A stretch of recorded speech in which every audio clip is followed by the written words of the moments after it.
आज से लगभग 2 दिन पहले कटरा से एक बस जो जम्मू की तरफ आ रही थी, जिसमें माता वैष्णो देवी के श्रद्धालु थे, उस बस में आग लगी और आग लगने के कारण 4 लोगों की मौत हुई और 24 लोग जख्मी हुए।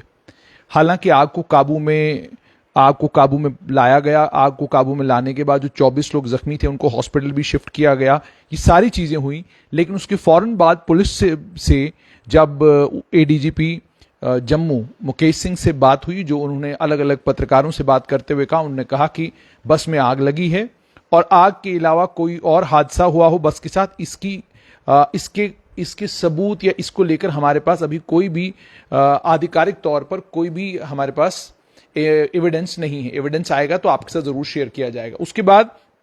कल रात को एक खबर चली रिपब्लिक के ऊपर, जिस खबर में यह कहा गया कि उन्होंने बाजाबता गृह मंत्रालय को कोट करते हुए यह कहा कि जो कटरा से जम्मू की तरफ बस आ रही थी, जिसमें 4 श्रद्धालुओं की मौत और 24 के करीब श्रद्धालु जख्मी हुए हैं, उस बस में आग स्टिक बॉम्ब के कारण लगी थी। यह भी कहा गया कि एनआईए की टीम जो वहां पर पहुंची थी, भारत के एक बहुत मशहूर फॉरेंसिक एक्सपर्ट भी उस टीम के साथ थे। उन्होंने लगभग 90 मिनट उस स्थान पर गुजारे और 90 मिनट गुजारने के बाद बस को तमाम तरह से चेक करने के बाद और सारा जो एविडेंस वहां पर मौजूद है उसे देखने के बाद उन्होंने ये कहा, ये ऐसा कल रिपब्लिक के ऊपर कहा गया कि उन्होंने ये सूत्रों ने ये कहा कि बस में जो है स्टिक बॉम्ब का इस्तेमाल किया गया था और ये एक आतंकी हमला था। लेकिन उसके फौरन बाद मैंने दोबारा से जम्मू कश्मीर पुलिस के साथ संपर्क साधा और जम्मू कश्मीर पुलिस के आला अधिकारियों से बात की और उनसे जानने की कोशिश की कि जो रिपब्लिक टीवी के ऊपर खबर चल रही है, आप इसको लेकर क्या कह रहे हैं। तो पुलिस ने साफ तौर पर कहा कि अभी फॉरेंसिक टीम की चूंकि रिपोर्ट आई नहीं है, जब तक रिपोर्ट नहीं आती, जब तक लिखित रूप में हमारे पास कुछ नहीं आता, तब तक हमारे लिए मुमकिन नहीं है कि हम इस चीज की पुष्टि करें कि स्टिक बॉम्ब का इस्तेमाल किया गया है। हम इस वक्त केवल यही कह सकते हैं कि बस के अंदर आग लगी थी, आग लगने के कारण 4 लोगों की मौत हुई, 24 लोगों के करीब जख्मी हुए। लेकिन यह बहुत इंपॉर्टेंट है यहां पर कि अगर गृह मंत्रालय के सूत्रों को कोट करके रिपब्लिक एक खबर चला रहा है, तो जितने भी पत्रकार बंधु हैं, जब हम उनसे भी बात करते हैं तो वो ये कहते हैं कि ये बात को ना मानना या इसको नकारना, इसकी प्रोबेबिलिटी और पॉसिबिलिटी बहुत कम है। दूसरा ये भी मैं आपको बताऊं, सिर्फ इतना ही नहीं हुआ, एक आतंकी संगठन है जम्मू कश्मीर फ्रीडम फाइटर्स, इन्होंने शनिवार के दिन एक क्लेम किया जिसमें उन्होंने ये कहा कि कटरा में जो बस में आग लगी है वो हम लोगों ने आईडी ब्लास्ट के साथ, हमारा एक स्पेशल स्क्वाड है जिसने इसको ट्रिगर किया है। और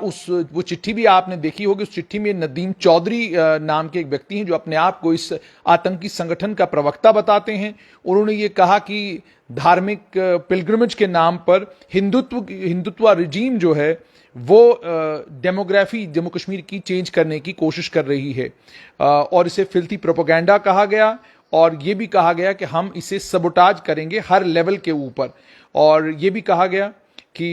ये जो अटैक है ये हमारे स्पेशल स्क्वाड ने जो बहुत सारी बॉम्बिंग्स इससे पहले कैरी आउट की जम्मू में, उधमपुर में, राजौरी में, और हम तमाम जो जम्मू कश्मीर में प्रवासी लोग रह रहे हैं जिनको कैनन फॉडर की तरह हिंदुत्व रिजीम यूज कर रही है, उन्हें इस डिस्प्यूटेड टेरिटरी में नहीं आना चाहिए। ये कल चिट्ठी आई। जब हमने इस चिट्ठी को लेकर भी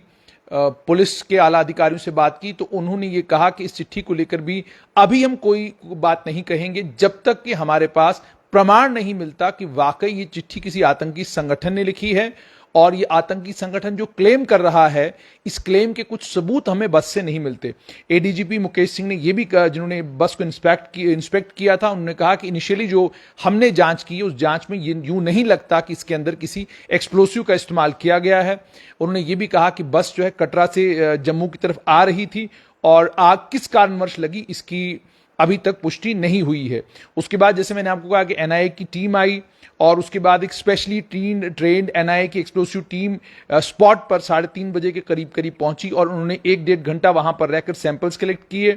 और वहां जो पुलिस ऑफिसर मौजूद थे उन्होंने भी इस टीम को पूरी जानकारी दी। और पूरी जानकारी देने के बाद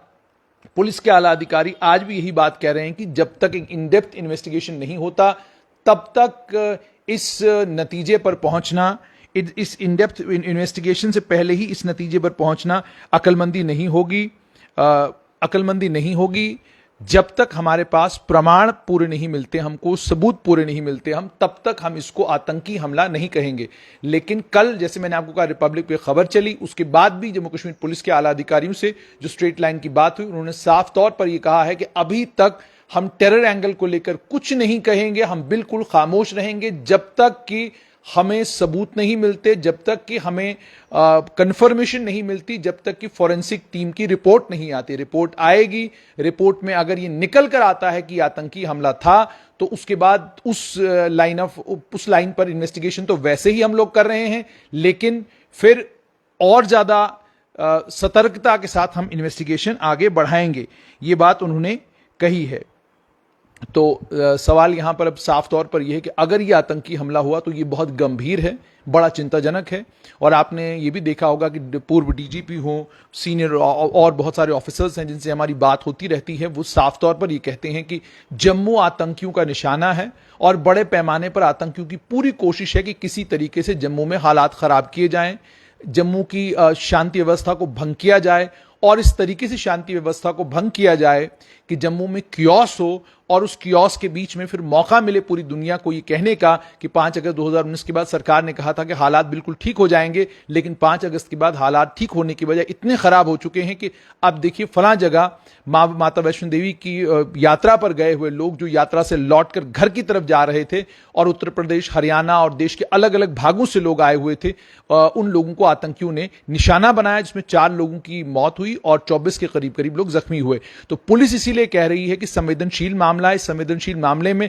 तब तक कुछ कहना सही नहीं है जब तक कि हमारे पास प्रमाण नहीं आते, जब तक कि हमारे पास सबूत नहीं आते। जब प्रमाण आएंगे, सबूत आएंगे, सबूतों की बुनियाद पर हम आगे बढ़ेंगे। लेकिन यह भी हम आपको बताएं कि आधिकारिक सूत्र यह भी बता रहे हैं कि पुलिस ऑलरेडी टेरर एंगल पर भी काम करना शुरू हो गई है। उस विसिनिटी में उस समय कौन लोग मौजूद थे, कौन लोग थे, ये बस कहां से निकली, कहां पहुंची, कौन लोग इस बस के साथ जुड़े हुए, सारा इन्वेस्टिगेशन का पार्ट है। ऑलरेडी उस पर जम्मू कश्मीर पुलिस भी काम कर रही है और जाहिर सी बात है एनआईए ने भी इस पर काम शुरू कर दिया है। लेकिन जैसे मैंने आपको पहले ही कहा, पुलिस कह रही मामला संवेदनशील है, जब तक आधिकारिक तौर पर कुछ हमारे पास नहीं आता तब तक हम इस पर बात नहीं करेंगे।